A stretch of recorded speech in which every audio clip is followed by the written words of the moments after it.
guys, we just continue working on opening developments, like new trends, critical lines, and so on. As usual, I'm not sure. It's hard for me to memorize. Like I probably most of the guys are like constantly attending my classes, but probably there are some like new guys as well. So we are doing some theoretical developments, not very deep maybe, but something that might give you like a very good idea what to analyze and like where to go, and of course like maybe some ideas for your repertoire. Maybe you're gonna like this, maybe something appeals to you and you haven't heard about this line, you have never seen the games, and in fact it's like quite interesting. So that's the whole point of this, right? Okay guys, so we don't have too many tournaments nowadays, right? I mean, well, we just covered Olympiad, we covered Bundesliga. I mean, there are still some games from Bundesliga, but I wanted to focus on games from finals. I think it's Final Four. To be honest, I'm not actually like really follow Chess Pro League, but what is good for me, like to conduct these lectures, that I'm also getting updated with all these theoretical lines and so on, because I have to present some material. So they have I think it's yesterday finished, or maybe today, I have no idea actually, but it's for sure like in recent days there was a Chess Pro semifinals, and there are like from what I understand the team from Armenia won, but there have been a lot of strong players played there. Caruana, Wesley So, Jeffrey John, like a terrific field, like Russian players.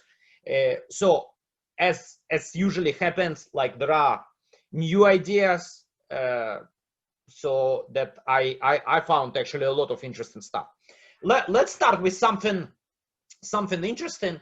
I don't think like we ever discussed throughout our lectures the first move b3.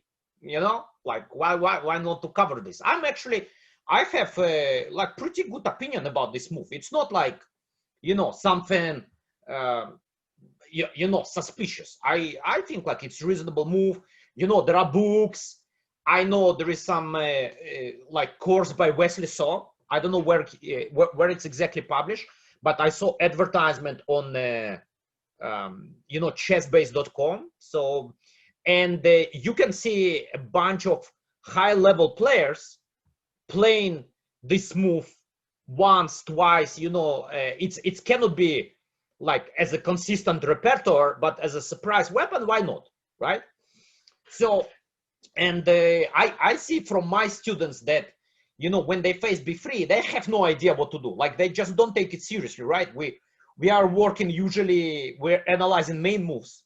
I mean, like b3, we'll figure out something, right? In fact, there are some tricks, and it's quite useful, like for sure, to know something precise, how to play, and so on. So what we have here now, like it's also kind of like depends.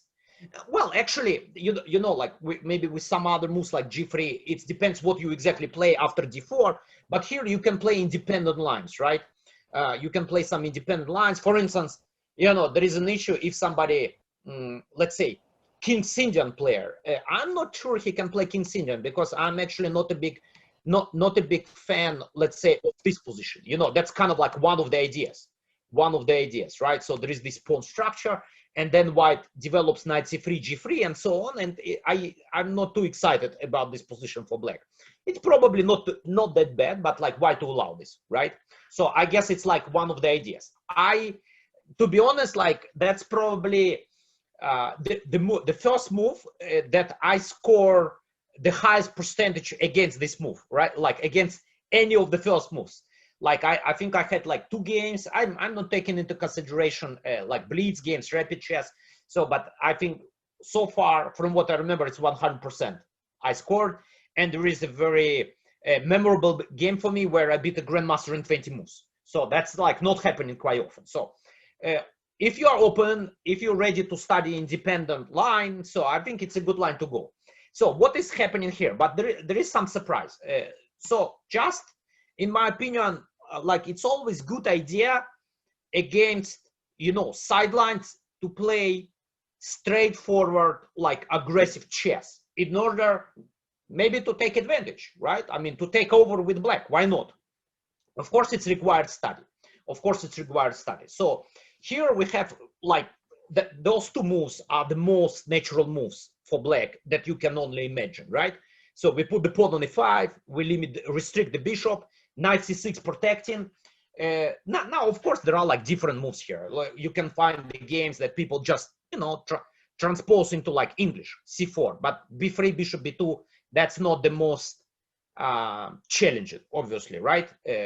For like, let's say first move c4. That's why it's considered that e3, and I'm pretty sure every book, every recommendation, if somebody recommends like b3 repertoire, there will be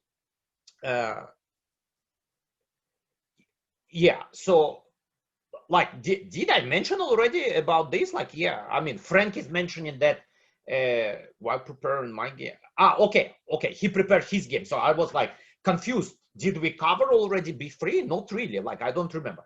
So what is happening? It's the main line here, like e3, knight f6, and bishop b5. That's kind of like the point of white's play.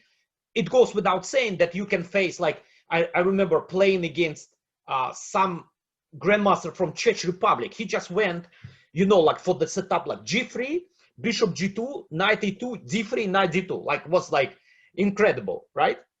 But it's actually, you know, quite tricky as well. But you know, not very challenging for sure, right? But I mean, I remember when I was preparing for the games, his last name Blatny. So when I was preparing, he just constantly played this, like, you know, against everyone. It was shocking to me. But he's very special, right? You're not gonna find like this a lot. Here we have a main move, which is bishop b5. Now, I was always like looking forward to play this, because here in this position, I had a surprising, like, well, at some point it was surprising. Like, I had the feeling that not anymore. I had this move, bishop d6. Is there any players who familiar with this move, bishop d6? I'm just very curious. In fact, if you think, like, it's not that we have too many other moves, you know, available for us. So it seems like not many players. Yeah, so,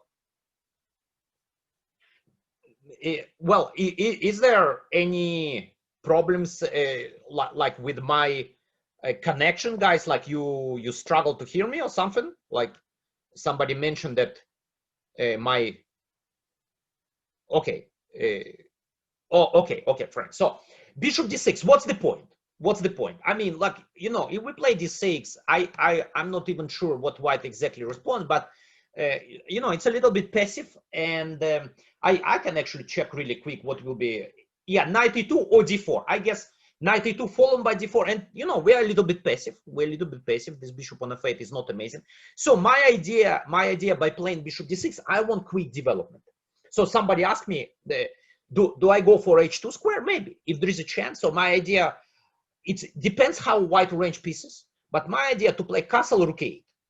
Now, let's say nothing is happening, I can take my bishop back to f8 and then go d5 normal, right? Now, if there will be chance, I can play e4. Of course, let's say if you go knight f3 at some point, there could be e4, right? Now there is a problem. Nowadays, the only problem that I see, I'm like perfectly okay to play this line, no problems at all. The only problem that it's already well known, guys. If you check, it's top choice according to the theory by serious margin. Like d6 is the second choice, and there are close to 2,000 games, actually, like 1996 games. Unbelievable, right? Like, you have never seen, and you know, you check online database like Omega database, you can see like top level guys, like elite players. Like, I mean, just want to say, like, I'm checking this, like, there is a Karyakin, there is like Nakamura, Mamedyarov. Okay, Joe Baba is famous for playing this. Nepomniachtchi, Caruana, like, you know, all these guys played. It's just something that, you know, maybe they play some games and they feel, let's get out of the theory a little bit. Like, you know, I'm kind of like not well prepared, or maybe I don't know what to do with white against some solid player. Let's play b3, right?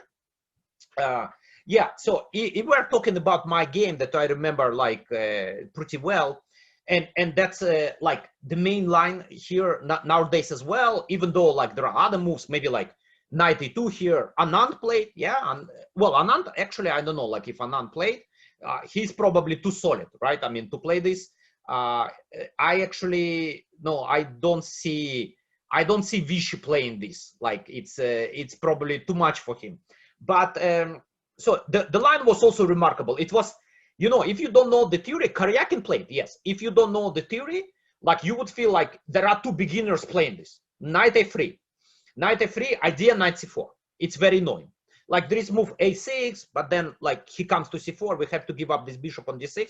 I thought, I thought if we, you know, play this line, we should try to preserve the bishop on d6. So I went knight a5, so covering c4. So it's so far like very strange play. Now it's continuous actually. Bishop e2.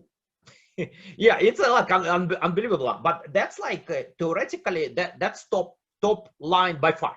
So now why he plays bishop e2? It's not just a random move. He wants knight b5. He wants knight b5. So I'm basically kind of like forced, in my opinion. Well, maybe there are some other moves, but I played a6.